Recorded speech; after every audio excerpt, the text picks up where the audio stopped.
negative. Awesome. Alright, hi everybody, welcome to another camera class. My name is Saxon. I'll be starting the class in just a moment. We have another student in person. He just ran to the bathroom, but welcome. Today's class will be camera basics. And we'll talk about that in just a minute. Let's just let him get back and then we'll get going from there.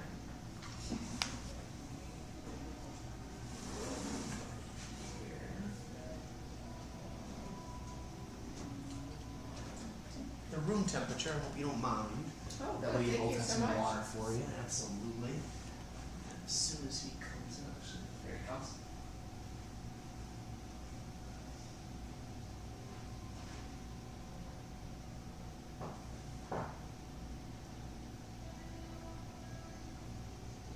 Perfect time. We're just about to get started.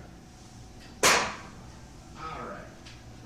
So, camera basics, what we're really trying to learn here is nothing too fancy or out of the ordinary. We're just trying to help so that way if you or someone you love or know is ready to buy that new camera, they kind of have an idea of what they're getting themselves into and how that works. So the first thing that I talk about with this is where to go when all else fails. Now obviously I'm a resource. My information, my phone number, email will be up at the last slide here. But you know, I'm only one person. You probably have more questions on an immediate or on a more when you need them basis. So first things first, always read the owner's manual before you begin using the camera. I know they put in a manual that's the same size as a Harry Potter book, but it's really nice to read that, familiarize yourself with where buttons are, get a better understanding for what each button is named and called. So if you do have questions, you can kind of iterate a little bit easier what it is exactly you're looking for the camera to do or what features. If you're a camera nerd and you really like information from your fellow colleagues and peers, Imaging Resource is a wonderful website. It's more of a blog website. You post questions or problems, and you'll get all these people who from around the world come and they can comment on it and give you ideas and tips. They also have a podcast, and that's what that little symbol below is. So Imaging Resource Podcast. They get really nerdy on there though, so again, it's not your cup of tea, not what you want. You just want to take a pretty picture. This might be a little over your head, but they do talk about some really cool stuff. Canon, Nikon, and Sony each have their own website, and those websites are full of information. Nikon even has a section on their website where they break down the lenses and what the millimeter size is, primary use of those lenses. And then my personal favorite is always YouTube. If you can't learn how to fix it on YouTube, then you really need to call a professional at that point. Everything you could ever want to learn is on YouTube. I just rewired the lights in my basement and redid a bunch of wiring and conduits, and I was able to do it based off YouTube videos alone. So again, real easy, great stuff out there. You can learn a lot. So the first thing we're going to talk about is SD cards. First thing I always say is, where do your pictures go? Now your pictures are going to get saved from one device to the other. It's important to remember that your camera has no internal memory to it. So if you buy a new camera or you're getting a hand-me-down camera, there is no place for images to be saved on that camera. Hi there, welcome in. So because there's no place for them to be saved on there, you want to make sure you have an SD card. And I always recommend to have two. And the reason being is that if for any reason you run into a problem where one SD card doesn't work or it's not loading properly, it'd be a real shame if you went out to take photos and you get there to take the pictures and the card doesn't work and now you can't take any photos. So I always recommend have at least two SD cards when you go someplace. It really will help a lot just in case one doesn't work. But now, the most important thing about SD cards is that the picture shouldn't live on the SD card. The way that I look at it is that the SD card is kind of like your car.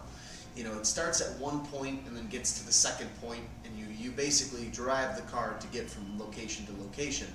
So, for example, when you're shooting on your camera, the camera is what's taking the photo. The SD card is what is saving the image onto the camera.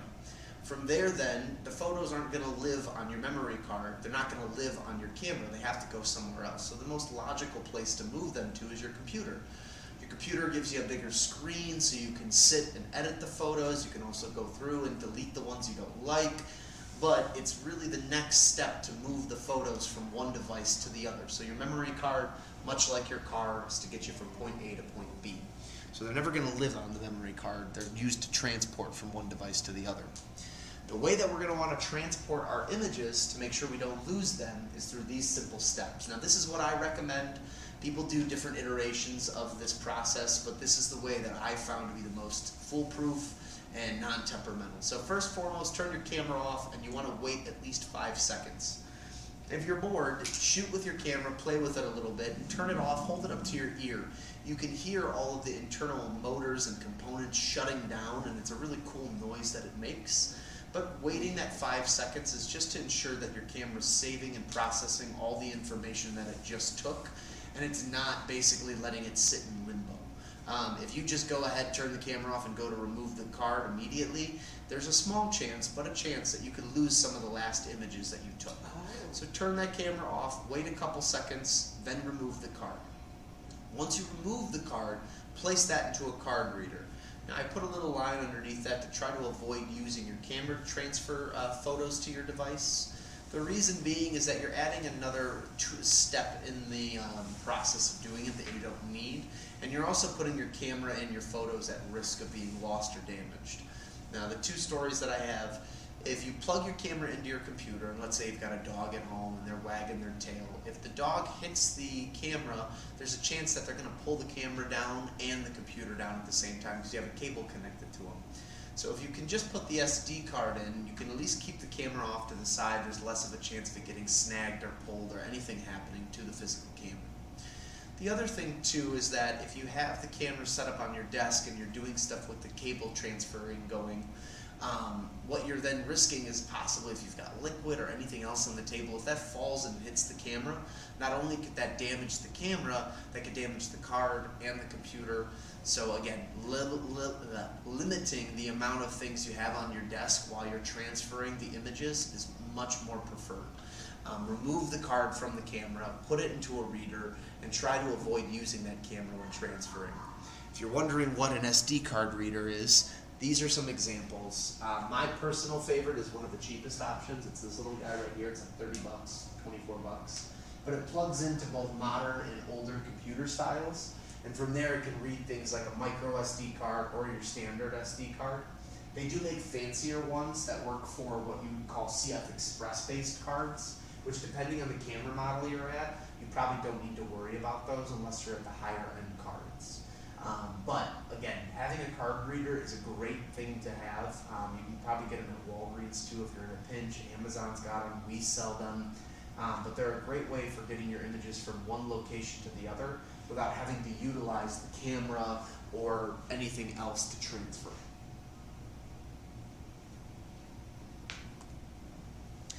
Once we've got our SD card plugged into our computer and now we're getting ready to transfer, it's important that we follow these next steps. These to me are the most important. So the first thing is we're going to copy photos to a destination folder.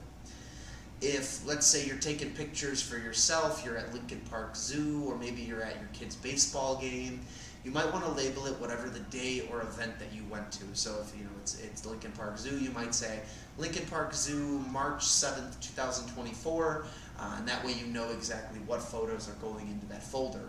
If it's for a baseball game, maybe it's your kid's game, maybe you're saying, T-ball, mites, and it's going to be the Cubs versus Cardinals on March 7th, 2024. Label the destination folder or whatever folder you're putting these into as the event you were taking photos on. It'll make it easier in the future for you to find them. From there, if you're using Windows, it'll be Explorer to make and find this folder, and if you're using Mac, it's going to be the Finder icon to make or find the folder. And you want to copy those photos, not move them. The reason you're copying them is because you're duplicating them. If something goes wrong in the process of transferring the images, because we copied them over, they should still exist on the SD card. If we move them over, we run the risk of basically uprooting them from one location and moving them to the other. If that card becomes disconnected, the transfer doesn't go properly, something goes wrong with the card basically, there's a bigger chance we've lost all the photos if we move them instead of copying them. Once we've got them copied onto the computer into a destination folder that we've labeled and made sure we know where it's at, we want to put those on a second place. On the same idea, we want to copy them. Now the ideas that I like with them are an external hard drive, and I'll show you an image at the very end that explains what that is, but a little disk, probably no bigger than this, plugs into the computer, much like a USB stick or a thumb drive, except it's much bigger, usually can hold about 1 terabyte, 2 terabytes, maybe 500 gigabytes worth of stuff. As well too, if you don't like using an external hard drive, things like Google Drive or Prime Photos are on there too. If you have a Google email, you automatically have Google Drive, and if you have Amazon Prime, you automatically get access to Prime Photos. Both are great ways for you to use an account where you've got a username and password. You can save all the images on there, and then on top of that too, you can access them anywhere in the world that you're at as long as you have internet connection. So the only downside to an external hard drive is that you don't have them saved onto something you can log into, so you have to have the external hard drive. What these steps, oh, and I think I have one more page. After you're done doing this, so you have copied the photos onto the computer, you've labeled them on a folder, you've now copied them onto an external hard drive or into your cloud-based solution, whether that's Google or Prime or any of the other sorts. Now, you want to make sure you physically eject the card before physically removing it. So depending on the service that you're using, if it's a MacBook, you can usually drag that down to the trash can logo on your computer. That will eject the card safely. Or if you're using a Windows computer, if you left click on the image or on the card itself, you should then be able to find the selection tool to eject the card. What that basically is doing is sending a signal to the computer to say, hey, we're done using this. Let's close out of all the applications, and now it's safe to remove from the computer without losing your images. The reason you don't want to just remove the card out of the computer is just in case the card is still doing something on the computer that you're not aware of. And again, we're then limiting the amount of risks that we're taking to lose all the images on the physical card. Next step is then to format the card in camera. Now, I put these two little extra points on there. Formatting is going to erase all the information on the card itself. So if you've transferred everything onto the computer, you're done. One of the best practices to insert the card into the camera, go into the camera's menu setting to find format. You're going to format that SD card. Now what that formatting does for the card is it prepares the card to be shot at maximum capacity for the camera that you have. So if, let's say you've got 2 or 3 different cameras that you're switching between, you can format your SD card for each one of those cameras. And you should do that to optimize the storage for that camera. However, you don't have to necessarily do that. I have friends that just take their card out of the box, throw it in their camera, and start using it. Both are fine, but if you're concerned about storage on the card, you might want to format the card onto the camera itself.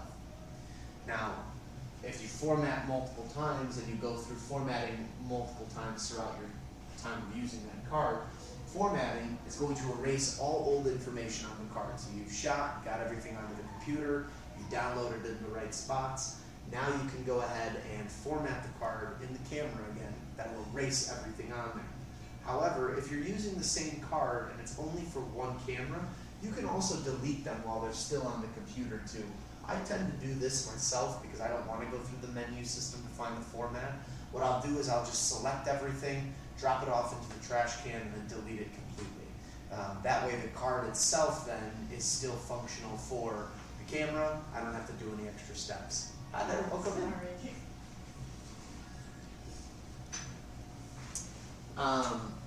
Do you understand that? The reasoning that we have the steps to do all of this, and it might sound like there's a lot of extra steps and maybe you don't need to do them all, is we are just trying to prevent the fact that we could lose our images at any given time. It's one of those things where you might spend hours out watching birds, trying to get the perfect shot, only then get home and go through some of these steps to then realize that you don't have any of the images, they're lost forever. So following these steps will reduce or will lessen the risk of you having to go through the horror of losing your images. Now, can you find shortcuts around some of these? I'm sure you can. As you become more experienced with doing it, absolutely do what works best for you. But this is a nice quick way to follow all this stuff. And then too, if you want to see this later on, All of these videos are being saved to YouTube as we're speaking right now. So all of these on the back of the camera class card, you could scan that QR code and you can watch tonight's video too, if you need it. So to go back through your backup plan one more time before we really start breaking into the camera itself, things start on the SD card. That's where images are being saved. So that goes into your camera, whether you have a slot or 2 slots, whether that's next to the battery, whether it has its own compartment. That is where the SD card, or that's what it looks like, and that's what's going into your camera. Once you've clicked and taken all your photos, that's that guy right there. Yeah, okay. Once you've taken all your photos, you can then move them into your computer. Now I recommend, like I said earlier, using a card reader to transfer all the info from the card to the computer. However, if for whatever reason you're strapped, you don't have time to get an SD card reader, you don't own one, you don't care to own one, you can plug your camera into the computer and download the images from the card via the camera. Once they're on the computer and you've labeled a folder with whatever event or however you want to organize your images, I then would recommend putting them onto one of 2 devices. An external hard drive, which this is a nice image of what a simple one would look like, or a cloud for cloud-based solution, things like Google or Amazon or Outlook. And there's a few other little options too that are available. I definitely recommend trying cloud-based solution. These are the 3 from the customers I've talked to that are the most popular. My personal favorite, if you're going to go that route, is the Adobe Creative Cloud, and I'll explain why. But Google Drive is simple. If you have a Google email, you automatically get Google Drive. I think you get about 8 gigabytes of saving information for free, and then you have to pay extra on top of that if you want more. If you have an Outlook email for work, OneDrive is available, and that's through Microsoft. I don't have much experience with theirs, but I have seen what it looks like, and it seems pretty friendly. And if you have Outlook for work, then they give you a pretty substantial sized OneDrive on there. I don't know how many gigabytes, but I know it's more than Google.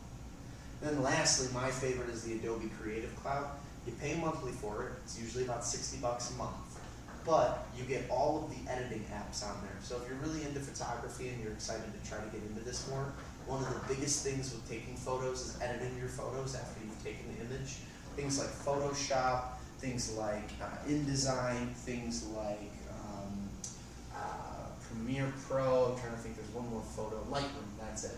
Those are types of things that you get with that $60 a month on there. So you get access to all their editing software, plus then you've got cloud storage on there to put and upload your photos and whatnot. They've also got some other really cool things on there which turn this more into like an open space for artists where people can critique your images, tell you what they think, what you could do better. You can also critique other people and get some ideas for inspiration and whatnot on there. So Adobe Creative Cloud, if you're looking to go into the realm of editing photos and you want to get more artistic with your photos, that might be a good one to look into. So let's go through a tour of your camera. Now, the image I'm going to show, the images that I'm going to show, are a breakdown of a DSLR camera. Now, in the world of cameras, there are 2 major types, and I believe I talk about that in the first. There are mirrorless, and there is DSLR. There's also other cameras like bridge cameras. Those are point-and-shoot models. There's also SLRs as well too. And we can even go way back in time and do some really older camera styles. Unfortunately, we don't have all that time for that. What we do have time for, though, are the 2 main cameras that you will see on the market nowadays: mirrorless and DSLR.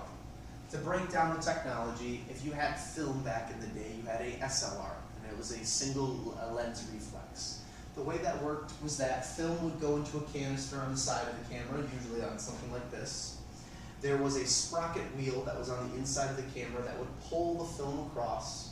And the way that this would work was that light would come in, it would bounce off the mirror, hit a pentaprism in the top of the camera, and then come through an optical viewfinder. So if your camera wasn't on or you had film loaded at any point in time, as long as you had light, you could point the camera, stare through the viewfinder, and see whatever the image was that was coming through. When they wanted to make that better, they introduced the digital side of that, which took away the film and put an image sensor on the back. Now the image sensor was smart enough to take the information that was presented in front of it and then basically make a digitalized photo of what we were able to see. Same technology as an SLR, mirror, pentaprism, viewfinder. Well, through the early 2000s, Leica created what we call mirrorless, that then sold it to Minolta. Minolta then got bought out by Sony. Sony then really pioneered the technology for mirrorless and made it as popular as it is today. But basically, light comes in, there's no more mirror on there.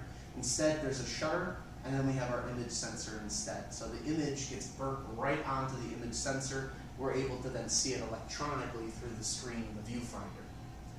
Because of this revolutionary technology within cameras, cameras not only have become smaller in profile, just easier to hold in your hand, they've also become much more lightweight, and they've just overall become less of this bulky, clunky thing you're carrying around on your neck. So overall, mirrorless technology has really improved how we look at cameras.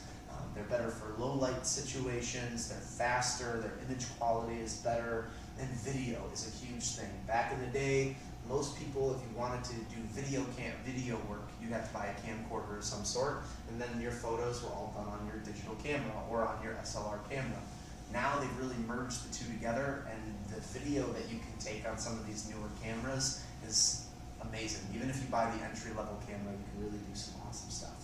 So that's a quick rundown of everything. So the images that you're going to see are going to be of a DSLR body. However, all of this technology is still somewhere within your mirrorless. A lot of the times the way that they've done this now is instead of putting a button on the body of the camera, they've just shifted it inside the camera itself. So I'll go through these, stop me at any point in time that you have a question on them, and if you can't find them on your camera or you are looking for that button, give me a call over and I can try to help you find it. So first thing we'll start with, I'm going to skip one, but I'm going to go right to the power switch. I think that's a pretty easy one. Power switch for the most part is going to be located on the right grip of your camera. And that's a pretty simple one, on and off for the camera, that's what's turning it on and off. Doesn't really have any functionality besides that. Typically around that power switch is going to be your shutter release button. Now the shutter release button is the circle, that's your way for taking your image, we call it a shutter release. If you do a half squeeze on the shutter release, that is also a focusing button that you have available. There's another button that does focusing that I'll show you later. But if you're on a pinch, you're trying to take a photo, usually what people will do, camera's up to their eye or right in front of them, they'll half squeeze on the shutter release, they'll get their green boxes to pop up, and then that's how they're able to focus in and take their image. From there, I'm going to jump back up to this top, but there should be a red dot or a red circle somewhere on your camera. That is going to be your video start and stop button. As long as you're in the automatic section, even if you're not in the automatic, it usually does work depending on the brand. But typically, if you just want to start taking a video, rather than toggle over to the video setting on the camera and go through the menu process for that, you can just press that red button and it'll automatically start recording. Usually you'll hear a different beep than a click. When you take an image or when you take a picture, you'll hear the click of the shutter. When you start the video, usually it's more of like a doot-doot, and that's how you know that it started. See the right button? Now, another button that's on there is the exposure compensation. Now that exposure compensation is going to be a black and white, almost like a yin and a yang symbol, except the black will have a white plus and the white triangle will then have a white or a black minus sign. And what that is it's a way for you to dial down or dial up the exposure of an image. If you're staring through your camera and you feel like it's too dark or too light in one way or the other, you could press the exposure compensation and then use what we call the command dial, which you'll see. Typically the command dial will be in a few different locations, but one of the most popular is usually by the right thumb, so you can then trigger with it a little easier. But the idea of the exposure compensation is that if things look too dark, we can make them lighter, and if things look too light, we can make them darker. Now, it's different from ISO. ISO is going to be the way that your camera meters light and then how it dictates that. This is kind of a shortcut around not having to change ISO. A lot of people, when they're indoors, they like to, especially if they have good lighting inside, they'll do something around 400 to 800 ISO. And from there, if you go any higher or any lower, it's going to become grainy in photo texture. We'll talk more about this in the intermediate class, but kind of a quick rundown on it is that exposure compensation won't make your images as grainy as ISO sometimes can.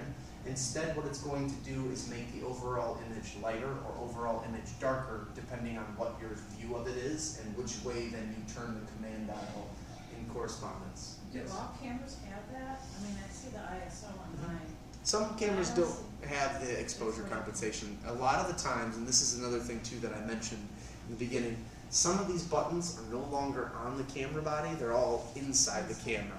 Sometimes you're going to have a Q button on there or an I button on there, and we'll talk about that button in a little bit.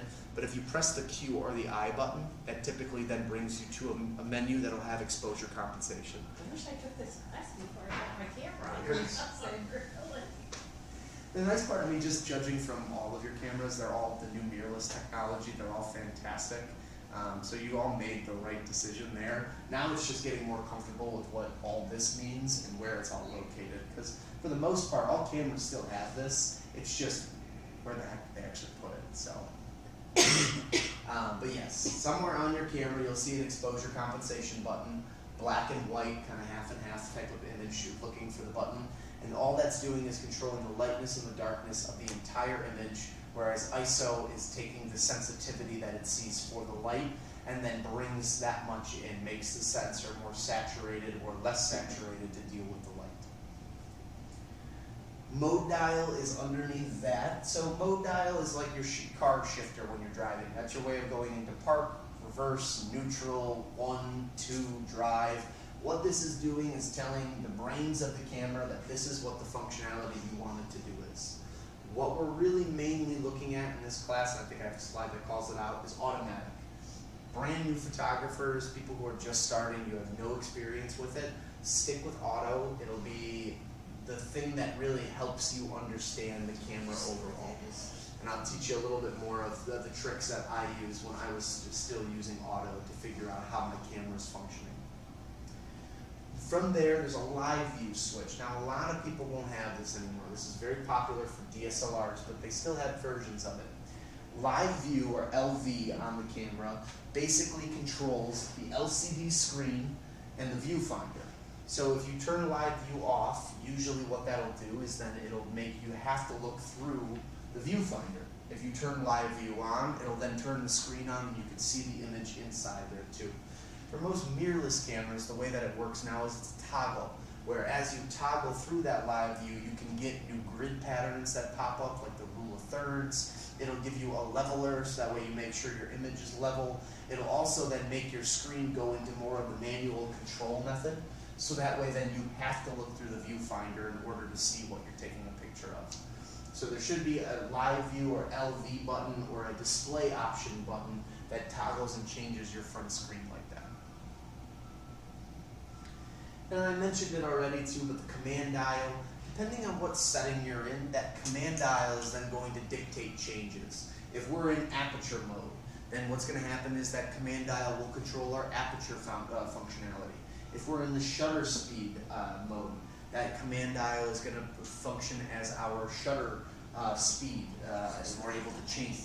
So those are the types of things that you can see with the command dial that are affecting what the mode dial is, if that makes sense. So the mode dial and the command dial then changes whatever mode that we're on.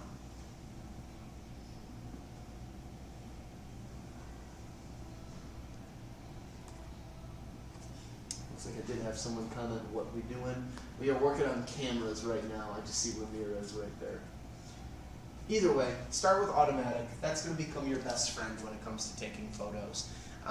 The reason I say that is because on this slide, well, actually, before we do that, the mode dial. The mode dial is different for everybody, but one thing you will see on there are, and it can usually be written in a few different ways, automatic. Automatic is going to be the camera doing all the work for us, but we are working on framing and composition. So, for example, if you are shooting on, I believe this is a Sony over here, your button will be an 8 with a plus symbol on there, and that's going to be usually green or white, but that's going to be significant of automatic. Actually, no, I take that back. I believe that is Canon. That's Canon. That's Canon. Nikon is here, and then that is going to be Sony. Sony should just be auto written Do you out. see the auto button? Either way, it's the best way to start with the camera and make sure you know how to use it. One of my favorite reasons why I like automatic, and it's on the, nope. We'll get there in a second then. Oh, I'm jumping everywhere. But basically, mode dials at a glance, these are the ones that you'll see. Auto or A+ is auto control over settings of, and functions of camera. All you do is point and shoot the camera, you take the prettiest picture you can, and then just kind of move on to the next. So can I ask one quick question? Sure. When you have it on auto, if you just have that green dot, you don't have to do any other menus? Nothing. It's automatic. Automatic. All you do is zoom in and out, and then pick and choose what you want to take a picture of. M is full manual control over the camera's array of functions. So things like ISO, shutter speed, aperture priority, light metering, focus area, focus parameters, exposure compensation, and a few other ones that I can't think of in my mind. I know target would be one of them. Either way, you can control all of that in full manual. And that typically is something that I don't want to scare people with, because I feel like that is a lot to learn right off the bat if you've never played with a camera before. So sticking with that automatic will help you learn the functionality of then full manual control. Ways we can learn full manual control is with the A or AV on the command dial, which is aperture priority. The best way to look at aperture is if you look at your eyeball, there's a little black part to the eyeball. As light is exposed to that black part, your iris, it'll get smaller or bigger. More light makes it smaller because our eye doesn't need so much to saturate to see everything. The darker, the bigger it becomes. Our aperture is the same idea. If you look at your lens while it's focusing, you will see that there are metal shutters, if you will, that collapse to make the circle smaller and expand to make the circle bigger. That allows our light to come in and out of the camera, but that also helps us with background-foreground relationship. Those are the types of things we'll talk about in the intermediate class, but the AV is controlling your aperture priority and just that. So using on the AV setting, you can use your command dial now to dictate how big your f-stop or how small your f-stop is going to be. Shutter priority is going to do that for the speed of the camera. It's going to dictate how fast your camera opens and closes in order to get the right speed for what it is that you're trying to shoot. Typically, the faster you want to shoot is for faster movement or faster action. If you're a bird photographer and you've got a hummingbird in front of you, you might want to use the shutter priority speed. If your kid's at a baseball game and you want to get a cool picture of them sliding into second base, then you're going to want to use the shutter speed priority.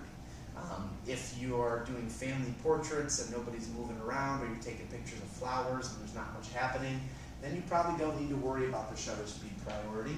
You could probably just get away with auto or maybe even aperture to work on that background to foreground relationship. But if you're someone who wants to learn the manual settings but doesn't want to jump into full manual without a little bit of tools in your tool belt, then try the A or the S setting on the camera. Definitely would be nice and helpful. P is program automatic. Program automatic is aperture and shutter speed stay at auto, so they're still doing everything, but everything else is interchangeable.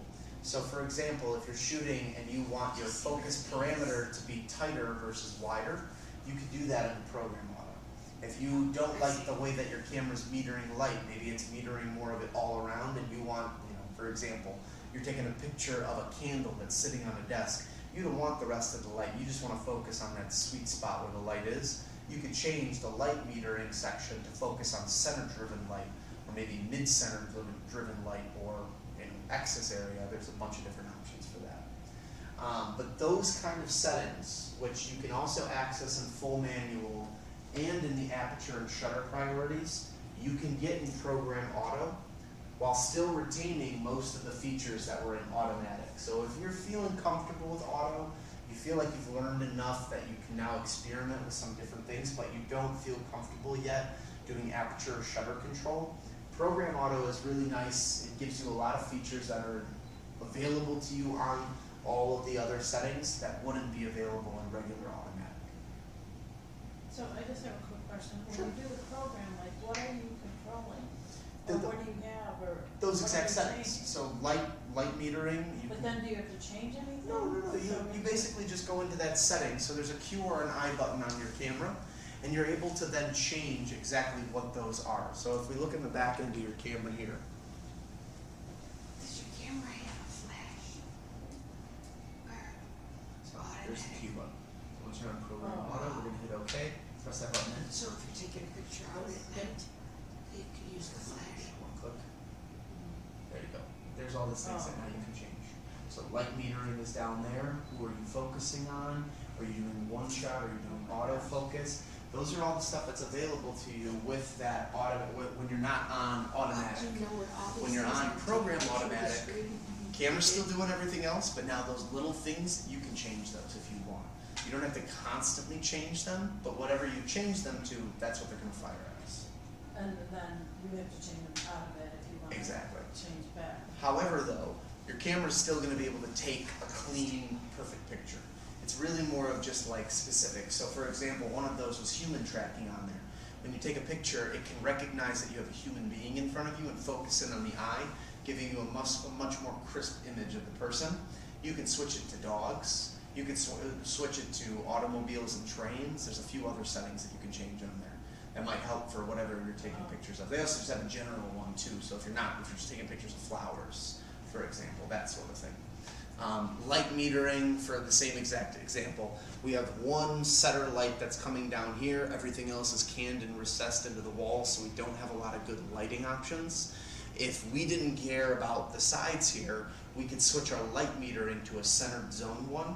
So when we focus on this, the camera is going to absorb all this light and make a really cool vignette around the whole thing where it's darker on the edges and just spotlighted on this, because that's where it's going to be picking the light up from. Those are the types of things that you can change on there. No matter what, if you point the camera and take an image, it's going to take a pretty picture, but these give us those like extra little controls over there so we can really make it look special. Do you have to go into menu to be able to see that? So from here, So Um, put it on P. awesome, so it's going to be FN for you. Okay. Now you got all the same thing on the bottom. Oh, There's cool. light There we metering, go. there's your focus area. Right now you don't have a lens on there, so that's why it's showing manual focus on there, but you can switch flash, exposure compensation, white balance, what SD card you're saving into, all that. And then this will change some of that also. Yeah, so the nice part with this is that you can change with these buttons down here, but then on top of that, if I'm not mistaken, I guess there's no touchscreen on this there. So yeah, you'll change with these. There's no touchscreen, that's crazy. Maybe it's turned off. It said I green. I thought they would have had touchscreen, maybe it's I turned thought off. they did too. I probably have turned Oh, I off. see. But yeah, that's the kind of stuff that you can play with Program Auto. So a nice way of getting into fancier settings without necessarily being on the full manual or aperture or shutter priority. So again, if you feel comfortable with auto control, you've really got it handled and know how to use it, Program Auto, the P on your dial, should be the next step for you to learn those extra features that are available on the camera. And then lastly, B. Sometimes you'll see this on the dial, other times you won't. B stands for bulb. And the idea originally came from, if you ever look at those old school photographers, they throw the curtain over their head, they got this stick they hold in the air, and that's basically gunpowder that then flashes, that creates a big bright light, and that's how they were able to get flash and light onto people. So what this stands for is basically your shutter. Some people will take a long exposure photo, and we'll talk a little bit about that in intermediate. But what that does is it keeps the shutter open for as long as you want it to stay open. From there you can then do really cool stuff in front of it. Some people will do light dancing where they'll take like a flashlight and they'll make this big shape. When you get out of the way, because you were moving so fast, the camera doesn't pick up on you, but it picks up on the light as you were dancing around with it. So there's some really cool things you can do when you let the shutter go all the way open. Astrophotography is really big for this too. If you want to take your camera and you've got a clear night sky, you want to get pictures of the moon or the stars, you can set your camera to the bulb setting. From there, you could then let it stay open for 15-20 seconds. It's going to absorb a lot of information. Things like the moon and the stars should be very saturated in color, have a lot of detail to them. So if you are curious on that, I would look up a couple of YouTube videos and you'll find some really amazing ways and tricks that photographers are using to get really awesome pictures of the sky, of the city, of really anything where they're letting their camera stay open for a hot minute. And scenes. This is something you don't see much, but if your camera has scenes on there, scenes are more automatic modes. All they were in DSLR talk was basically a way for you to say, well, I'm taking a portrait of somebody, so let me move to the head. I'm taking a close-up photo of Rose, so let me move to the macro setting. I'm going to my kid's sports game, they're playing baseball, I want to make sure I get a good image of them running. Then we can go to the running person. Nighttime photography, no flash on there, landscape photography. Each scene had its own preference of what settings to turn on to, and they were just fancier versions of automatic modes. They got rid of those on most cameras because they just said that they don't really work that well. So my opinion, if you have scenes, don't use them, just use the automatic that's on there. That's where you're going to get the best photos for beginners, and then once you learn the other steps, then you can move around a little bit. But scenes, not worth it. So the old sport mode. Do you they have used to all those use scenes that, on here? Yeah. And it's not here. No. So what would you use, I mean, like. Automatic. Stick with automatic. The camera should recognize that it has stuff going. Perfect. We're going to talk next week in intermediate about the shutter priority. Yeah, I'll be gone, so I'll be back, because you do this Every month, month, right? yeah. But the nice part too is if you scan, did you get one of those cards that had everything on there? I have it on my phone, yeah. Either way, if you go back downstairs, grab one of those cards before you leave. There's a QR code on the back of the card, and that takes you to YouTube where I live stream the class. All of the videos after I'm done teaching them are all saved to YouTube, so you can watch the back catalog of my classes. You might want to watch intermediate before you go on wherever you're headed. Shutter priority is probably what I would recommend for those alternatives. So the camera is going to do all the rest of the work. You don't have to do anything except for change the speed at which the shutter is going. If you have something that's moving extremely fast, like let's say, you know, The a race car, motocross, something where they're booking it. Maybe you're at a football game and the guy runs 100 yards down for a touchdown. Then you can change the speed. Typically for faster moving photography, 1 2,000th of a second or faster is ideally what you're looking for. So it's shutter priority? Shutter priority. So it's the S or the TV. That's- Yeah, whatever it is on your camera. Yeah, it's just, The nice part is that it does the rest of the settings for you, so you don't have to control or change anything else. All you're doing is manipulating the speed at which your camera's firing. That's how you're going to get the best picture for fast-moving photography. If you don't need that, then just stick to the automatic or program automatic for now. and what about like, maybe I'm just going ahead, the shutter speed, like if I wanted to take, So that's going to be on that that TV. TV? There's another option too, and I'm going to talk about that button. Actually, it's right at the bottom. Let's talk about it now. This button on the bottom is called Drive Mode button. Typically, it's going to be signified on your camera with squares stacked on top of each other and a little timer next to it. Somewhere on the camera, you should see it. If you don't, press that I button that we were looking, or that Q button that we were looking at. Side. So that one that's in the center of your, oh, yep, okay, press that's Q. set. Now you should see a little square on there, just a square by itself. If you tap on that square, that's your drive mode. And what drive mode basically does is it lets you shoot one image at a time, or do that multiple images at a time, which I think is what you're looking to do. Yeah, So so I go there. right there we get that Yeah. one square. There's drive mode, and now you can I go think you through. can Ah, cut that. So high speed continuous, and if you leave it on that The code to point, get into the YouTube. Yeah. Do you have it? Oh, that's so how you here, get that. yeah. Then you want to change it back. You don't want to take all those pictures. Go back to the square. See what you Okay, and then this is high. Yep. Yeah, there's so many different things. Very there. cool. There's a lot of different stuff on here. Self-timer. Yeah, it blows my mind.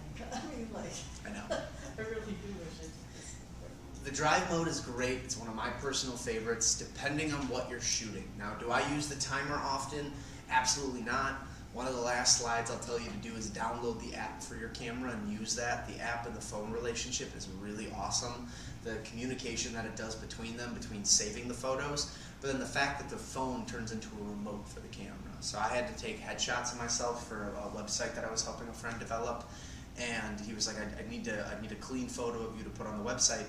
all of mine look so different over the years with facial hair, different haircuts. I was like, okay, what do I do? So I set the camera up on a tripod, did everything, sat down, and I used the phone as a remote trigger. So that's one of the things I'll recommend doing on there. However, as far as switching between taking one photo and then doing the like sports that's the drive mode. Once you locate that on your camera, that's what you should be using this button for, is to switch between taking one single photo or a bunch of photos at one time. Going back up to the top. Where's the drive mode button? If you have a camera that has a flash available, typically you will have a little button that has a little lightning bolt coming down, kind of looks like a Harry Potter symbol. That is what it means. It's for your flash. Okay.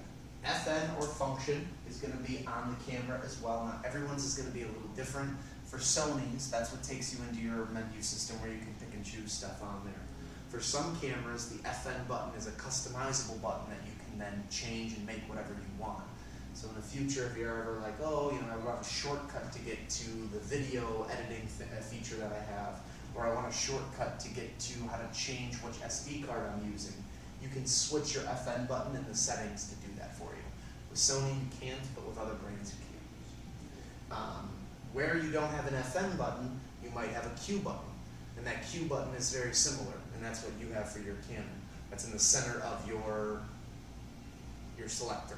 Well, what's the MFN? MFN is going to be your manual You got a features. function So button? that's No, yeah. different. That's a manual function button. So that's going to be similar to the FN button, but you can switch that and change it and turn it into whatever you want.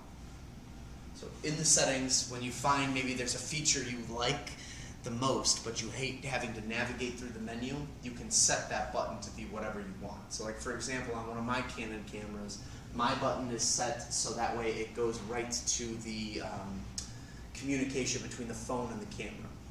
So I could set it. It's a longer, but again, there's ways that you can set and manipulate that button. From function button, we can look at the lens. There's a couple different buttons on the lens. You have a zoom ring. So if you have a lens that has zoom features on there, when you turn that ring, that's going to make the lens protrude in and out. And that's also going to then change your focal length, whether you have a wide focus or a tight focus. We talk more about lenses next week to get you a better feel for that. Your focus ring. If you are using manual focus, that's what the focus ring will be for. That's your ability to turn and focus the lens. However, most cameras, most users, I would say nowadays, are using autofocus. Your camera either has an internal button on the lens that you can flick back and forth to go from manual to auto, or it has a setting on the inside of your camera. Yeah, either or, depending on the model that you have.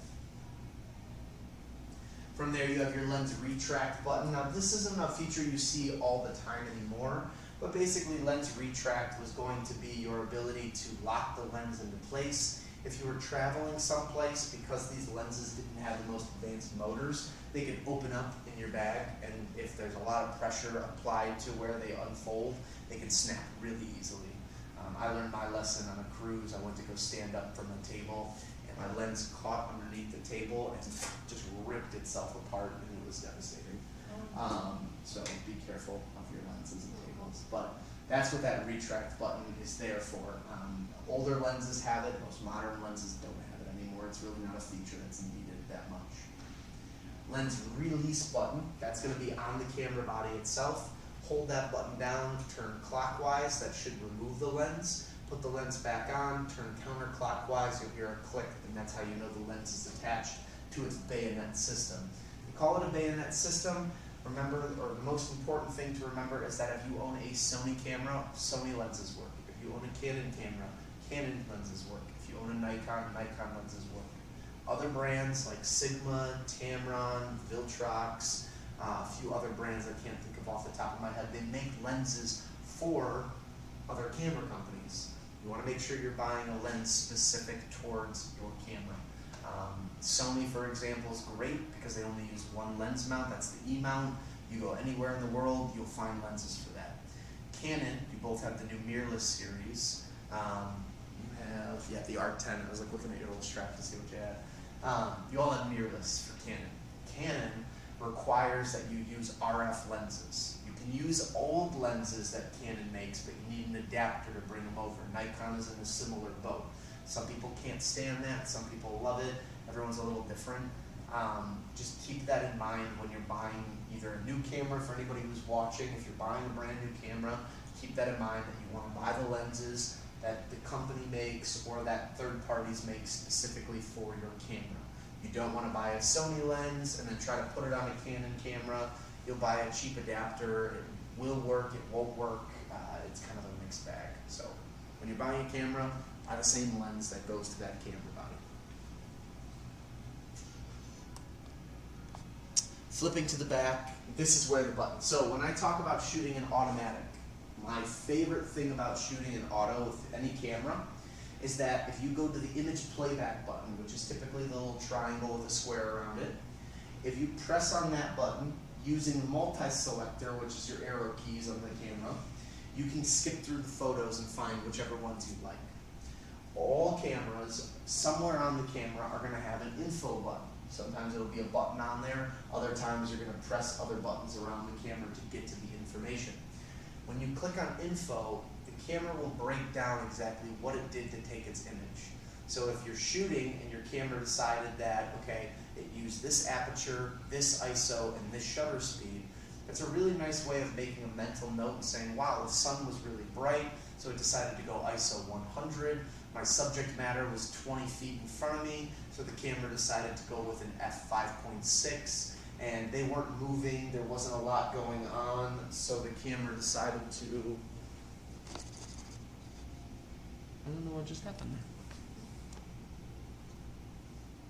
there. Well, you guys can still see everything, so I don't know. Oh, okay.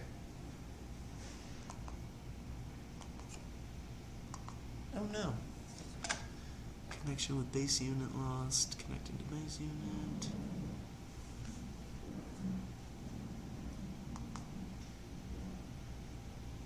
Come. Is that little cookie button for sharing to your TV screen? This guy is. Do they make them for phones like that? They might. I don't For know. phones that don't have, or for TVs that don't have like AirPlay? They might. I don't know, honestly. This guy's just been up here for the longest time, and I know we don't sell it anywhere. But maybe. If you don't sell it, then I guess it's probably useless. I mean, wait. Let me just see if I can get this going. Does this work?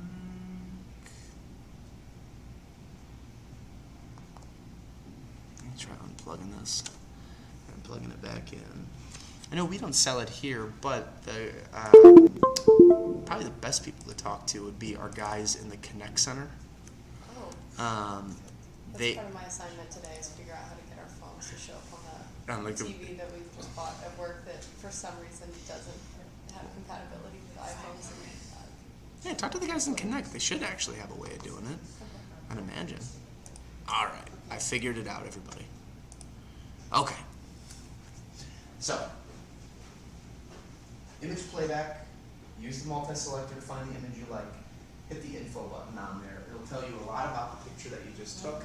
Break down some information on there, but it's a really nice mental guideline to figure out exactly how to use your camera.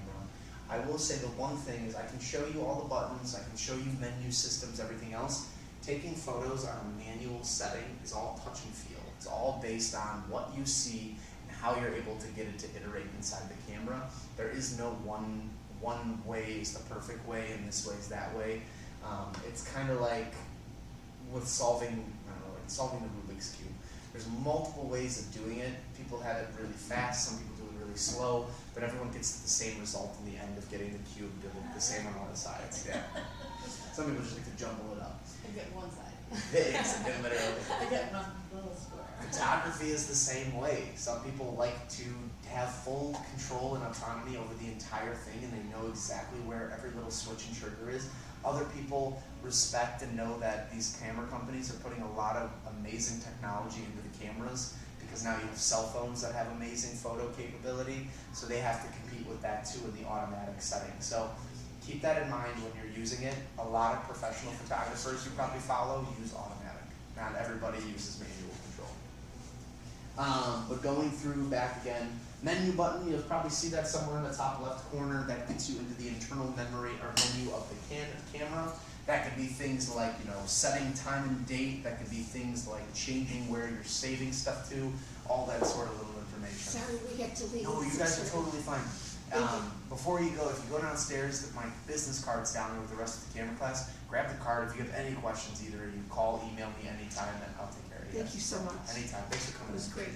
Thank you. Have fun with your camera. Good luck. So that's available there for you. So menu button, that gets you through the menu systems of the camera. Really helpful if there's something you want to change, or if you just want to learn a little bit more about the camera in general.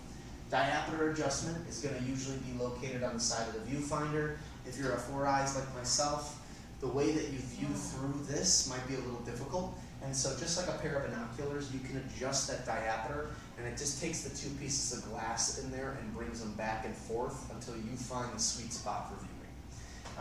Even if you don't wear glasses, you might have to do that stuff too. Info button, we talked about that. That gives you information on what's going on in the camera, maybe a feature that you're using, or information on just the setting. Really helpful button. Some cameras don't have it, other cameras do, it's just hidden. Just kind of have to figure out where exactly it's at. Focus or exposure lock, that's the same type of button as if you do a half squeeze on the trigger of your camera. So if you're trying to take a picture and you focus in on subject, you can do a half squeeze on the trigger. If not, you can press the AEL, AFL button on the back end of your camera, and it's usually located in a place for your thumb to get it. That's going to then focus in as well, and you'll see the green boxes perform as well too there. What button is that, sorry? AF or AE-L. It's your it's an autofocus or auto lock. What if you have both? So that's, yeah. So that one, but then that one also says it. That's going to be That's the one that you're going to want to click. It's hard because I need to see a lens on there. Yeah, When the lens okay, is so on it there, won't then it would be- be, Is that locked? It's not going to lock anything on there, but here. No, is that it? No, it's this guy right here. Oh, So when this is turned on, take this and click on. There we go. So what you can do is you can just press this button instead, and then that's your focus. Oh, wow. Instead of the half, Exactly. so autofocus. It's a nice way of just kind of getting around things. Image playback, we talked about that. The I button is that menu system I was talking about. So again, some will have FM, some will have I, some will have Q. I shoot on about 4 different camera brands. I got Fuji, Canon, Sony, and Leica.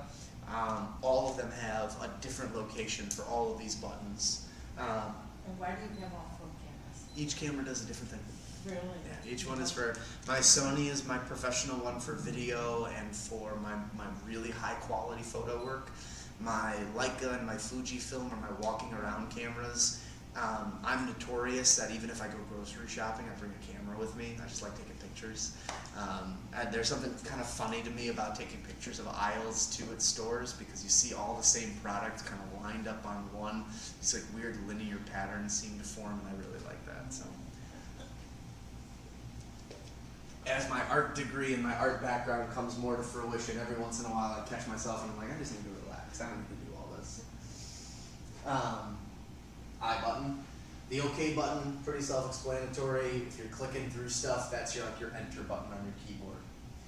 Magnifier, demagnifier, that's a great tool to use. It's not magnifying the lens, but it'll magnify the images. So if you take a picture and you're like, dang, this is a good image, but how do I make sure it's perfect, as in like as in focus and everything else? You can magnify or demagnify onto the image, and that should help you then see the finer details. Did I get this person's shoulder in focus? Does their eye look right? Is it focused in on there? Was there movement? Is things blurry that I don't see? That's what the magnifier If you don't demagnifier. have that on there, what would it be? So you should. You'll have something different. So if we click on an image, so the image playback. Yeah, that's just. All right. From there.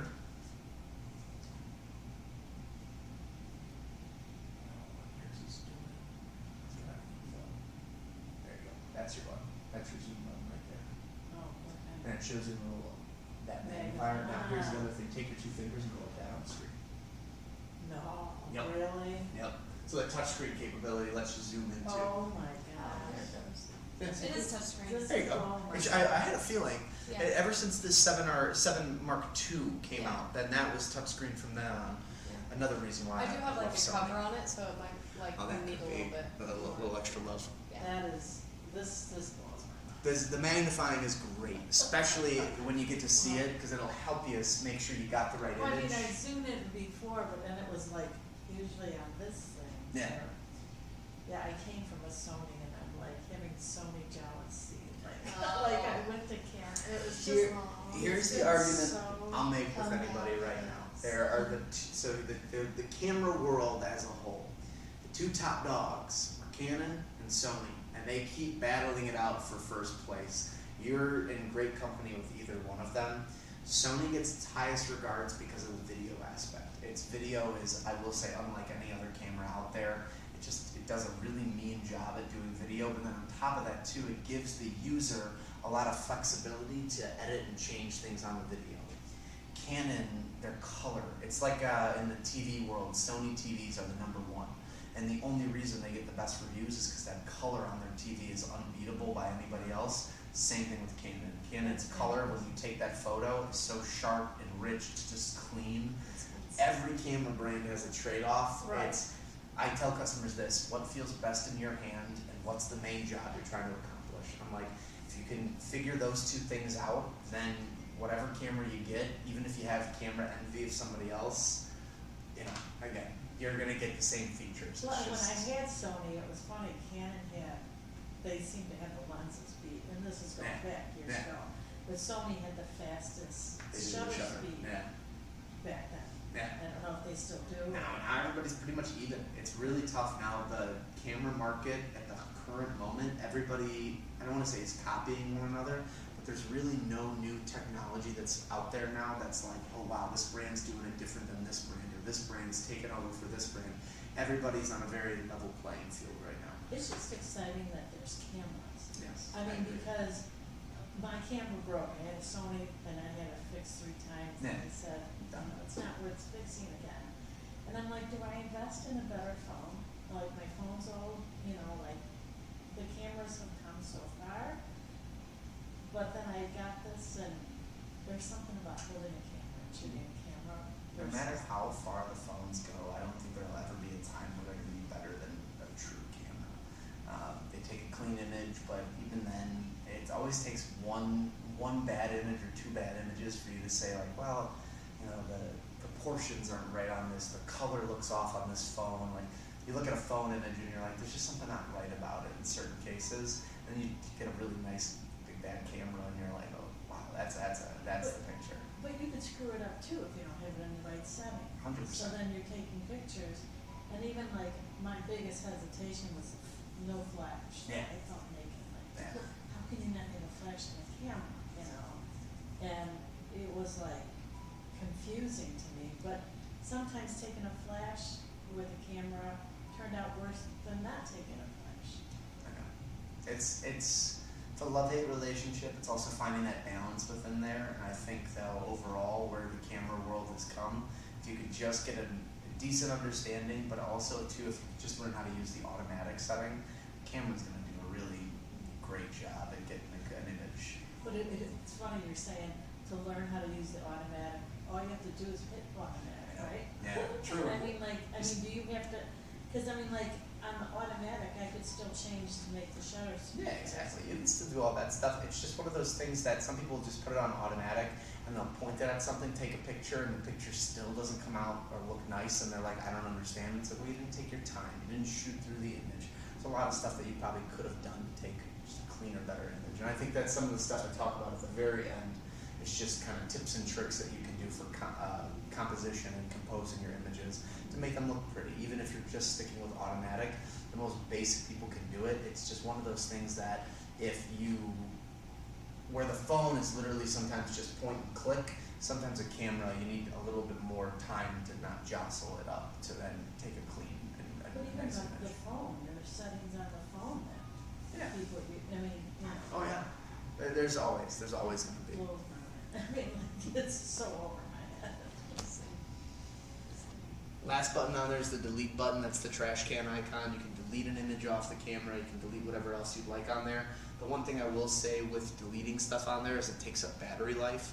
My biggest recommendation to anyone taking pictures, shoot as many pictures as you can. Take 5 of the same thing. When you get home, delete them on the computer. It makes it easier too because you have a bigger display on the computer and you can really clear through and delete stuff. So I try as a photographer never to, number one, play my images back, but then 2, I also don't delete, look through, or erase anything on the camera. I do it all in the camera body. I'm notorious if I go on vacation where I probably could have taken 1,000 photos, I probably took maybe 3,000 or 4,000 photos because I take 7 or 8 of the same thing just to make sure I get it perfect. Well, except if you're running out of space on your SD card, but this was the sweetest surprise I found out. 2 slots for Oh, yeah? cards. I carry, That blew my mind. all of my SD cards are about 256 to 512 gigabytes, and I carry about 7 or 8 of them at a time with me. I carry 2 different batteries with me, not including the one that's inside the camera, and then I usually keep 1 or 2 lenses, but I usually only keep 1 lens. I usually know which lens I'm taking out with me on whatever photo day I'm doing. But I bring 8 SD cards every time I go somewhere. So with the 2 SD cards, if one is filled, does it just Automatically it just moves to the next. automatically? Yep. And if for any reason you don't want it to save to one, let's say like you're going on vacation and day 1 you want it on 1 SD card, you can go in the menu settings and then switch it to then SD card 2, and then you can make a note of that to yourself to make sure you know which one's which. But you can have them where it's saving on 1 and then it automatically will go to the next one. You can then also dictate which one it's saving to. You can also have it save on both if you want to back up on 1 and then have it on the other one too. Crazy. Yeah. Now, we're talking about the delete, like I've never seen this where it's, it says like erase raw, Yeah, so erase non-raw, mhm.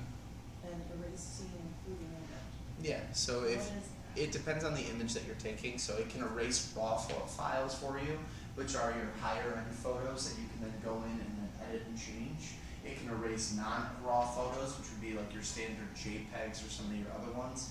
And then your scene one is going to be any of the other fancier or scene-oriented images that your camera's taking. So you can dictate that on there too.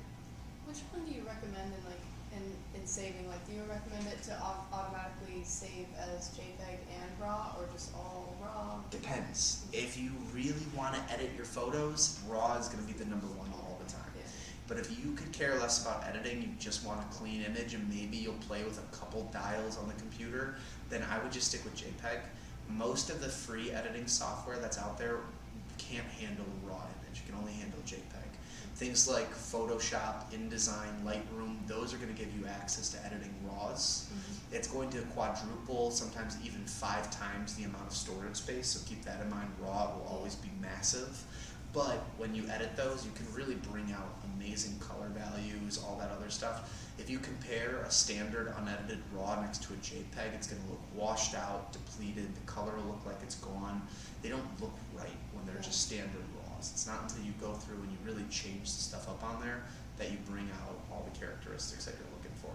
So if it's me, if I'm shooting and I want the highest quality image I can get, because I know I'm going to go through and edit the photos at the very end, I'm going to go RAW and JPEG.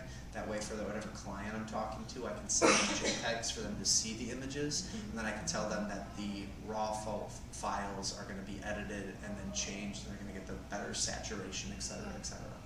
If I'm going on vacation and this is just for my friends so they can post on Instagram or they have and I have it, I'm just shooting JPEG the entire time. And depending on the camera I have, usually, and Sony included, Canon as well too, you can dictate how many megapixels are being used. So if you know you've got a big event and you really don't care about RAW, but you just want clean images that have, you know, the most information, jack yours all the way up to 24 megapixels or 32 megapixels, whatever it allows. But if you're doing, you know, just quickie thumbnail pictures for a website or for your friends so they can post up, you can then move it down to 12 megapixels, whatever you want. That change in the camera really not only will dictate just the quality of the images, but it'll also dictate your battery life too. The lesser quality you have and the smaller file sizes you're saving, the more battery life you'll have, the more shots that you'll get. Standard cameras probably are anywhere between 350 to 500 images per battery life. So the lower the settings are on the camera, the more images you'll get out of there. So that's the other trade-off with it. Typically when I'm shooting, I don't do RAW all that often unless I have someone who's like dead set on me delivering edited and finalized images. Most of the times when I'm shooting, whether that's the Fuji, the Nikon, or the Fuji, the Leica, or the Sony, they're comfortable with the colors that I have coming out of the camera. So, Cool, thank you. anytime. And then what's so I really haven't had any luck with making it easy to pull those photos. Like they have like scan this QR code and then get the app. Yeah. And then it should be able to trade off really easy. Like not having that experience. Pull that SD card out, go right into the computer with it, get the SD card reader for it, make the folder whatever it is for the event that you're shooting in, and then just drop everything into there. That is the easiest way to do it. The app is nice, I like it. However, with transferring images and getting that stuff over, one, it can diminish the photo quality. So sometimes that photo that you took that looks really amazing on the camera, it looks like garbage on the phone. When you get that bigger screen at home and you're able to play with it, that's where you can really see the imperfections, the flaws. But because the file size really has the space to expand on the desktop, you get a cleaner image with that. Okay. So my recommendation is always to go on the computer with it. Really only use the app. Like I get families right now, especially with the season, like they're all going on safari vacations. Yeah. Then they want to bring a camera with them, but they want like to take 10 photos and put them on Instagram right away to show people where they're at.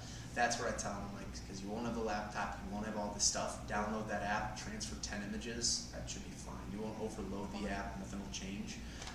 But if you try to do it, if you try to go about it and like download 50, 60 images onto the phone, it'll either won't categorize, it doesn't connect properly, there's just bigger headaches overall. Yeah, just So, tons of room for error.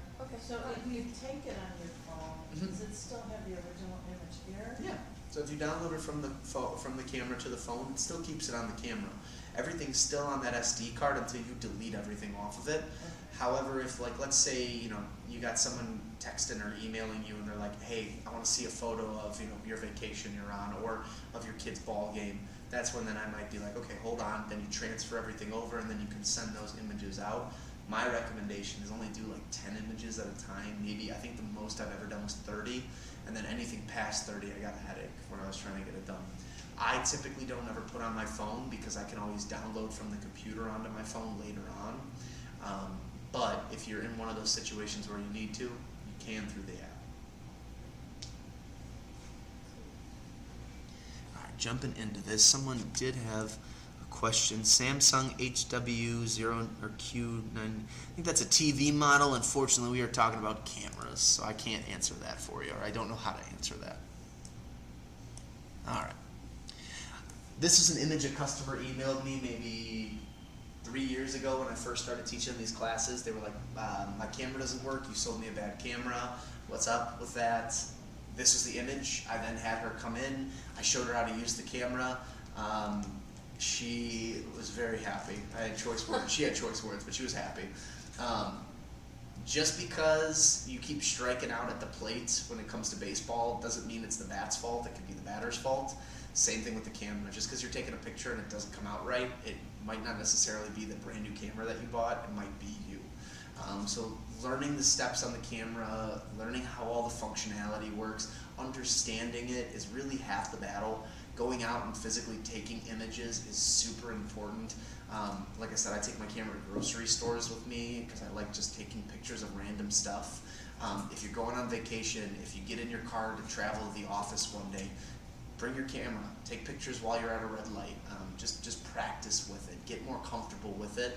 It's one of those things too that if you buy a camera and you just like sit on it for a while and you don't use it, you'll lose those things that you picked up on. So it's muscle memory, it's practice, it's just getting more comfortable with where things are at. So when you get into a cool situation, maybe it's your friend's birthday, you guys are going out for drinks, if these are the pictures that you have at the end of the night, you're going to be really embarrassed with yourself or just upset maybe, I don't know. Well, it just reminds you how many drinks you had. Also a good point. Oh, it looks familiar. Right? Well, we did have a good time. Your camera isn't a smartphone. So there are things your smartphone can do that your camera can't, and then the vice versa. There are things your phone or camera can do that your camera can't. Camera can do things the phone can't. The phone can do things the camera can't. They both. But it's important to remember that where it's the easiest or where it's the most simple is the fact that more people have phones than they do cameras. They make the phone super dumbed down and simple to take an image, and sometimes you don't even need to try to get a perfect image on a phone.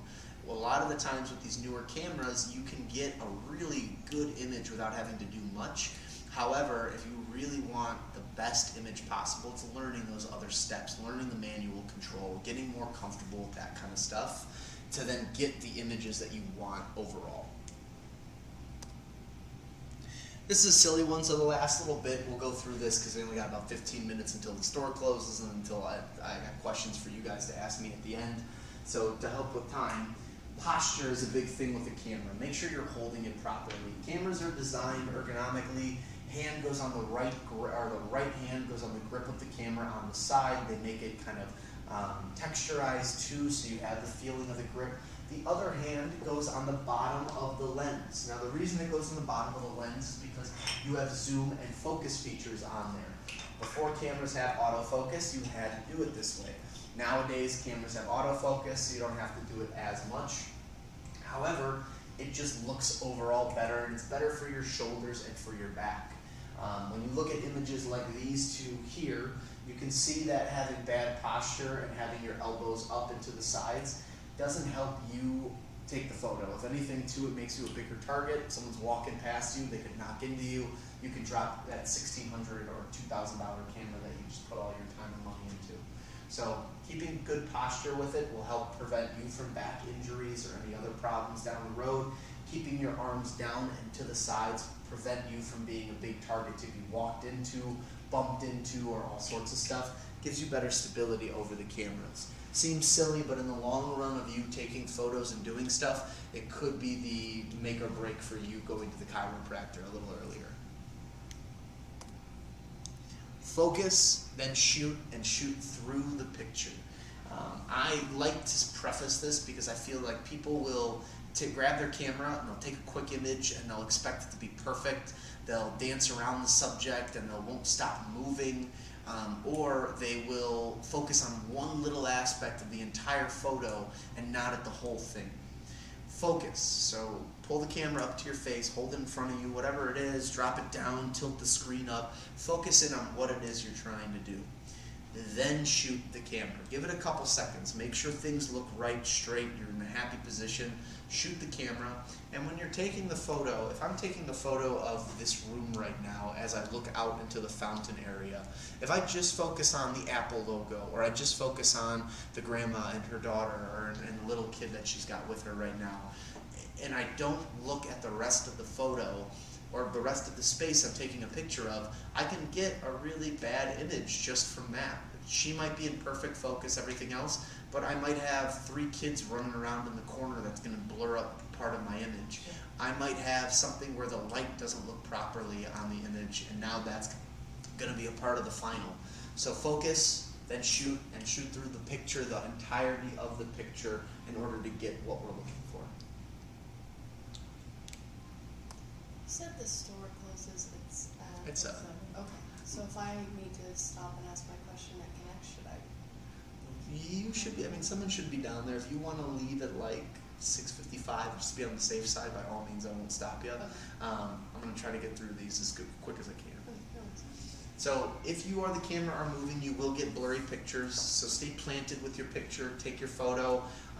Try not to move around too much because it can, deteriorate on the photo quality itself.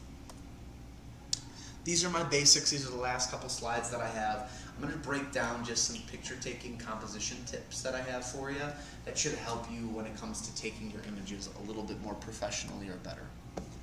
So first recommendation I have is fill the frame. One of the terms I'll use is negative space. We have a lot of negative space next to our model on the sides here. You can see that we have this kind of drop shadow from the molding on the wall where the, what's that term called? The molding on the floor, I can't think of the name for that. But basically where that is, we can see all of that, shadows. It really is detracting from the fact that we have our model standing right here or sitting there in the center. So if we crop in on that and we fill the frame a little bit better, we get rid of all that negative space and our main focus is now on our subject matter. This could be perfect for a headshot that you're trying to put together, or if you're putting your website together, or maybe you just want a clean picture for your Facebook or for your social media. The nice thing to do, get rid of the excess background stuff that's not needed and just focus in on the subject. If you can, try to keep the eyes in the top third of an image. If we break an image down into 3 different categories, we have a bottom, middle, and a top. If we can get the eyes as close to or in the top third as we can, naturally as a human being looking at a picture, we're more, let's say, more incentivized or more practical, or we're more Drawn to? I'd say drawn to read the image from top to bottom. Humans like to find humans in other images. That's why when you look at very classic art, whether it be something that was made in the BCE era or something that was made in the CE era, what you'll notice is that most people gravitate towards figures. We can recognize a human figure or a figure in general. So with photography, it's kind of in that same boat. Even if you distort and you move things around, people are constantly looking for human or human-made things in there as kind of a trigger to just natural response. We find similarities or camaraderie in that kind of sort of thing. Even when we look at the headshot from the last image, we can see that her eyes are closer to the top third of the image, making a nice kind of read down for the viewer. Maybe we start by looking at her necklace, but we probably start at her eyes. Focus on the eyes themselves. If you're just taking a headshot and it seems like it's a boring picture, if you focus in on the eyes and the beauty of Canon, Sony, Nikon, they all have human tracking technology, and the thing that they focus on is the eyeball itself. You'll see a little cube or a little square go up on the eye for focus or for tracking. So, same idea. If you're doing anything, eyes in the top third of the image, and try to then focus in on the eyes. If we break this into 3 different sections, basically her nose, or the bottom nose, top of the mouth is one section, and then the eyes should be the second section, and then dictates the 3. When you're shooting things of kids, small animals, or just anything that's tinier than you are, I'm 6'1", so it's always a little tough, but again, some people are shorter, some people are taller than me. It's important, though, that whatever you're taking a picture on, if you take a picture from the top going down, you create a hierarchy scale. It gives you, the photographer, or you, the viewer of the photograph, more power than it does your subject matter.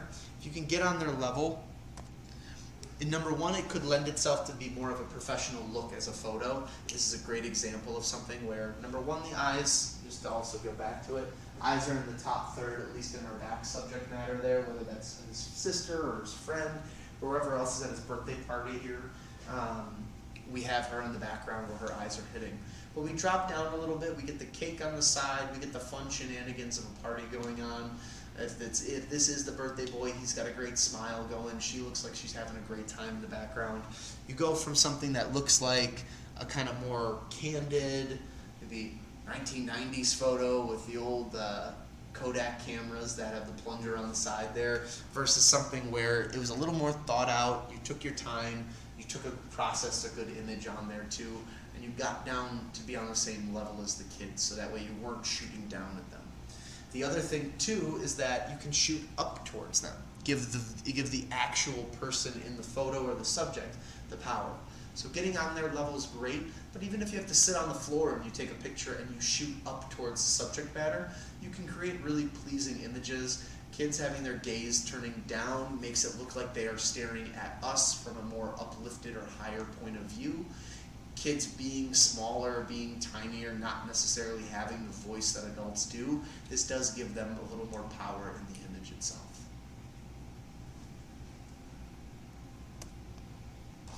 Rule of thirds, I talked about that a second ago, breaking an image down. You can go in both directions though. So there's a top, a middle, and a bottom, as well as a right, a left, and a center.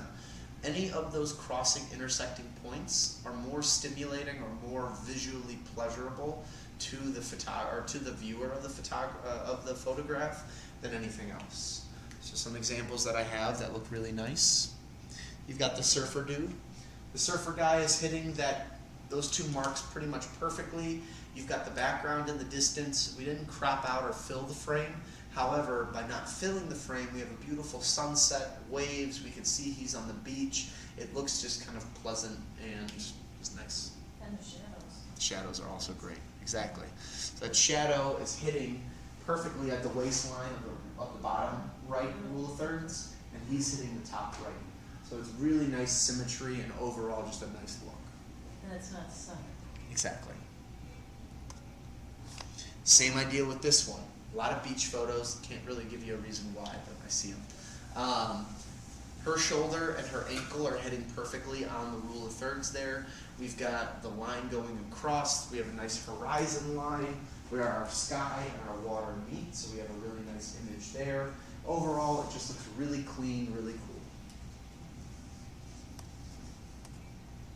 And then similar one, now we have people on both sides of the rule of thirds. Again, you can frame it any which way that you want, but by utilizing the rule of thirds, you can really create a clean, classy looking image, especially if you're taking pictures of humans or portraits or subject matter. Thanks for coming in today, appreciate it. Thank you so much. Yeah, of It course, was anytime. awesome. And come next Thursday, we'll have an intermediate class, we'll break down more of the stuff. Perfect, awesome. Thank you so much. Take care. Enjoy it. Lastly, I showed Jim in one of the images. I think he's a fun one to have on there. If you watch The Office, they're a perfect example of the rule of thirds, but then at the same time too, not only are they rule of thirds, but they are breaking that fill the space information that I have for you. There's a lot of like clutter around him, but we can kind of already know where he's located if we've watched the show. So them choosing not to fill the space with everything is them also giving context clues to they're in the conference room. And there you've got the little fake plant on the one side and the window on the left, or on the right, so. Another one that I throw on here, and this might be one of the last little tips, but sun on your back. In the bad photo on the very top, it's very dark, there's not a lot of light. We're very kind of stuck or flat with where we're at. On the bottom one though, because our subject matter is opened and we have light pouring in on the back end of it, the fish has a natural kind of slime or scaly texture. So it's able to produce and help more light. But how did you get that? Just by moving over. Oh, Just by slightly moving, you can see how much further back he is with it, but he slowly cocks himself to the side a little bit, moves the fish out of the way. The fish isn't blocking his face, it's more off to the side. More light is then able to help penetrate so in. did he move, or the camera, or both? Just slightly in. You can see it's basically on the same angle. But now we put the sun so it's coming over his shoulder, whereas with this one it was cloistered in and we couldn't really get that much light coming over. So just quickly removing or moving the subject around a little bit to find the optimal light situation can make or break a photo. And can you see that on your, when you're taking the picture? You'll see that amount of light, absolutely you will. You'll see how dark an image looks, and if you can just move things over, you should be able to then have the camera find the light source better, and then from there, that's where that light metering setting comes in, where you can change that. So maybe instead of having a wide light source where it's getting everything, maybe do more of a centralized one. But you don't think you changed the setting of the camera? No, in this case, no. In this case, this image, from all my knowledge, was just them moving the person into a different position. Sure, yeah. Use your timer or the camera app on there. The camera app on your phone is really useful, especially if you want to do a timer photo or a release photo. Both can work really well. There are some editing features on the app as well too, as you can save the photos to your phone. I usually don't recommend doing all that much. I more so like the photo app to transfer or to do the timer or the remote control on the phone. I think it's really awesome. It just, I didn't realize how much this camera does. There's a lot. I mean, it's blowing my mind.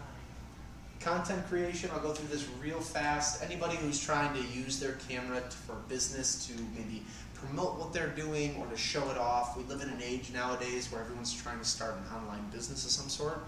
And with that, rather than hire a photographer who comes in and charges $400 or $500 an hour to get the images that you want, a lot of people are just buying their own camera for that money and learning how to use it. So things I like to keep in mind with that are video quality. So make sure you have proper lenses or proper camera bodies and settings turned on. If you don't, do some research on what exactly it is you're trying to do and accomplish and see what is available out there for you to get that done. Stabilization, that could be as simple as a tripod or a gimbal. Know which one you need for what situations. What is a gimbal? Gimbal is going to be like an automatic, it's like a gyroscope for your camera. As you move and you do stuff, the camera will stay perfectly still. So, for example, let's say that you're riding your bike and you want to film someone else riding their bike. If you were just to film and ride, it would be extremely shaky, blocky. With the gimbal, camera will swing and move with you as you shake and rumble, and it'll lead to having a perfectly still and straight video. It's really nice. Lighting, so on-camera lighting, studio lighting, natural lighting. There's all sorts of different types of lighting measures that you can go through. Make sure you use whatever light is appropriate for what you're trying to do. And we talk all more about this in the advanced camera class too. Mics are important too, shotgun mics, on-camera mics, and then wireless microphones. Again, get the equipment that's appropriate for what you're trying to do.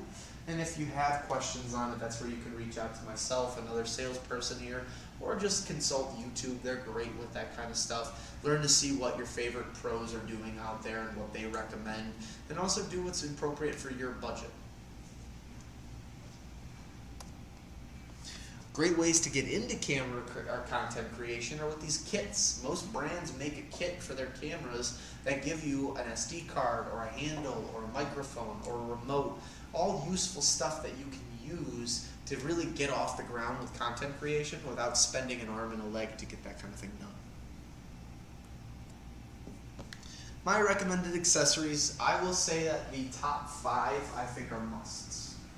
Everything below the top 5, consider with your available money, with what your time is on this, and with how much you think you're going to use that other stuff. But a bag, it's really important. Travel safely with your camera equipment. It's not cheap. It's expensive. Don't ruin it. Don't break it. Get an extra battery for that kind of stuff. Extra memory cards to put on there too. Cleaning kits so that way you can clean your lens when there is debris or anything else that hits is really important. Don't use your t-shirt or sweater to clean your lenses. It's silly. Have a camera strap. All cameras come with a strap, but if you need a new one with extra padding, with quick release, they make all sorts of straps. You can get them online too if you want a custom leather one with your name on it. They have all sorts of fun ones. Tripods are great if you think you need one, but again, see the type of photography you're doing and then kind of go from there. External hard drives, like I talked about earlier, those are great if you don't want to do cloud solutions for saving. Filters, that's going to help you block out light, whether that's polarizing, neutral density, UV, even some red light, blue light, or yellow light filters. They have all sorts of them out there. Additional lenses are great if you know what you're looking for. Practice, come into the store, bring your camera body in. We can throw different lenses on your camera. You can really get a feel for what's available and on the market. And then classes and workshops. My class is great, but join other classes. Oakton even has community college classes that don't give you any credits, but they have a full-time teacher who can break down some of the most intricate stuff for you. YouTube is fantastic for this kind of stuff too. People will just basically teach everything out there for free. They don't even ask you for anything other than a like or a follow. There's a lot of really amazing things out there for you to learn how to use your camera effectively without you really needing to spend any more money than just on the camera itself. So definitely take advantage of those and use those. One of the things I tell people all the time is take your camera model and type in 10 or 15 things you didn't know about whatever the camera model is. These camera nerds online will break down and tell you every little detail about that camera. You don't even need to read the book. So what do you just type in the Just camera? type in like 15 things you didn't know about whatever camera it is, or how to use whatever camera model you have. And you're going to find really good videos. I mean, there's one guy that I found for my 2 that I constantly am shooting on. I still have questions over them. There's a guy that has a 2-hour video on my camera alone, and I've maybe watched 30 minutes of it before I just am like, I can't do this anymore. It's too much. So there are tons of information out there. You can oversaturate yourself. You can undersaturate yourself. You can really do whatever you want with them. I like this quote a lot. The bitterness of poor quality remains long after the sweetness of a low price is forgotten. Just because you got a good deal on something doesn't mean it's right for you. camera photography as a whole is one of the few art forms that I warn people about where it's not you, it's the equipment that you have so many times. Like, it really does come down to the fact that if you have a really expensive high-end camera, even if you barely know how to use it, it's going to take a real good photo. But then again, if you're buying something and you get a good deal on it, and you know it's not really what you wanted, but it was cheaper than what you originally wanted, that poor quality that might follow with that is going to come up to bite you one day, and that's when you can kick yourself for buying the $300 camera when you should have probably bought the $800 camera. You should have took this class. Yeah. About the camera. You're fine. That's a great camera that you have.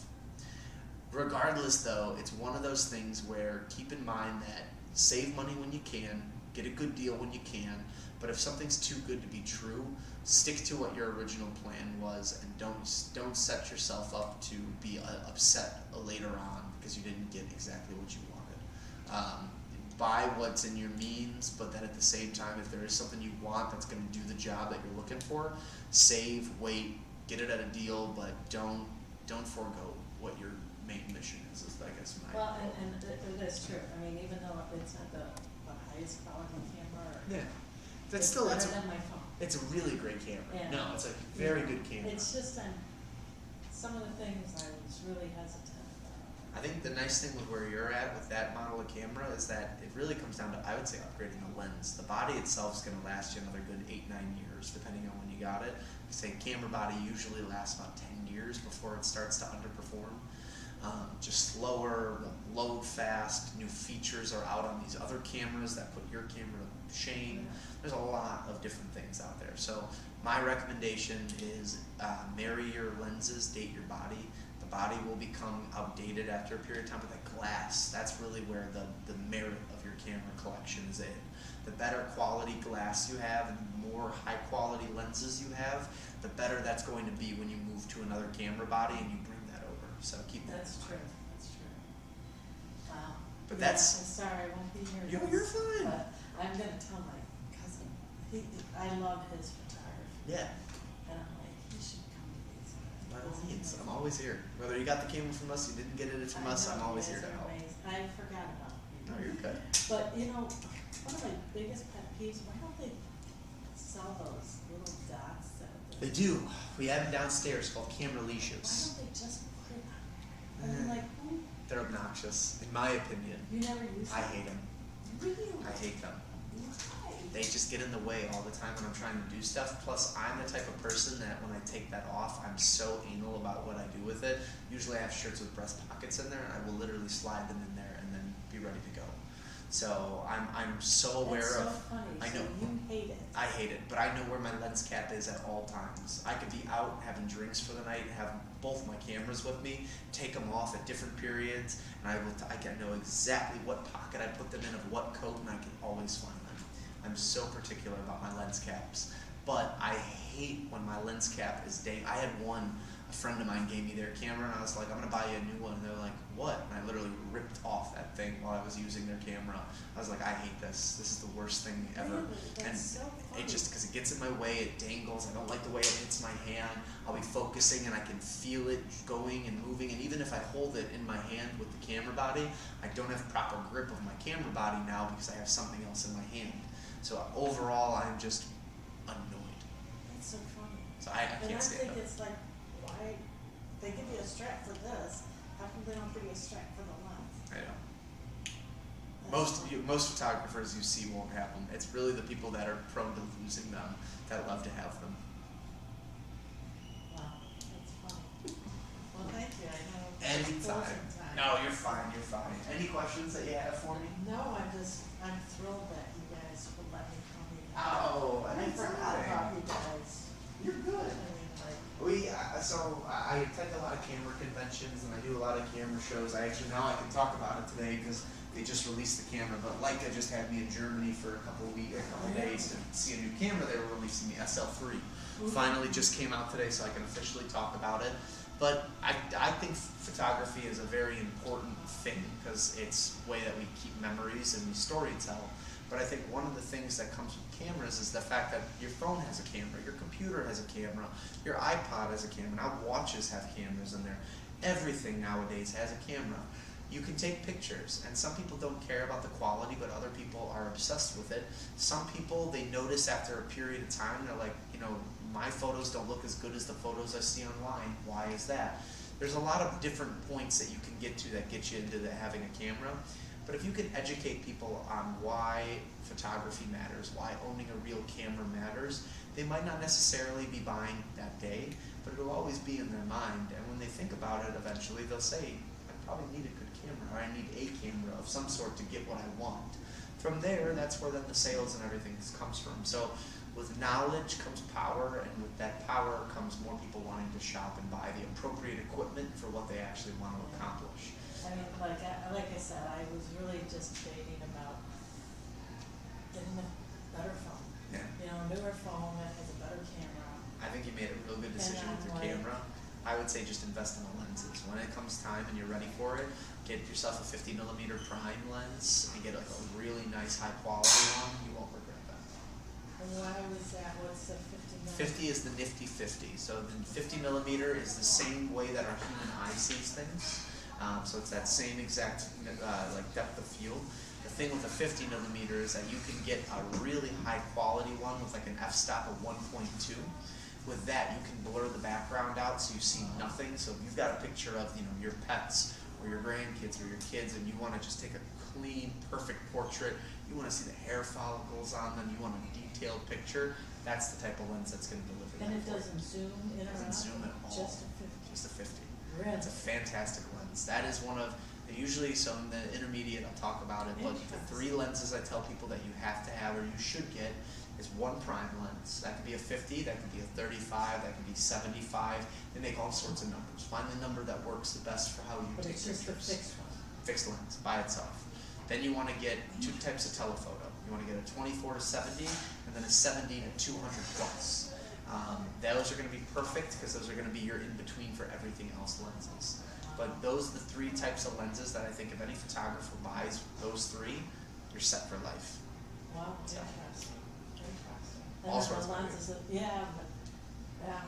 well, this is a great class. I'm Thank you. like blown away at that. Good. Glad you can get something out of it. That's all I care about. Yeah, I mean, like I said, I completely forgot about by the camera and I bought it somewhere else. You're good. Had second It happens. thoughts and wanted to get a Sony instead of this. I get it. It's I think you crazy. made a good decision, no matter what. Thank you, yeah, Anytime. I'll be back. Yeah, I'll be here. I'll be back next week. Come running anytime. I'm always Yeah. here to teach. Well, thank you. Anytime. For anybody watching online, it looks like that's all.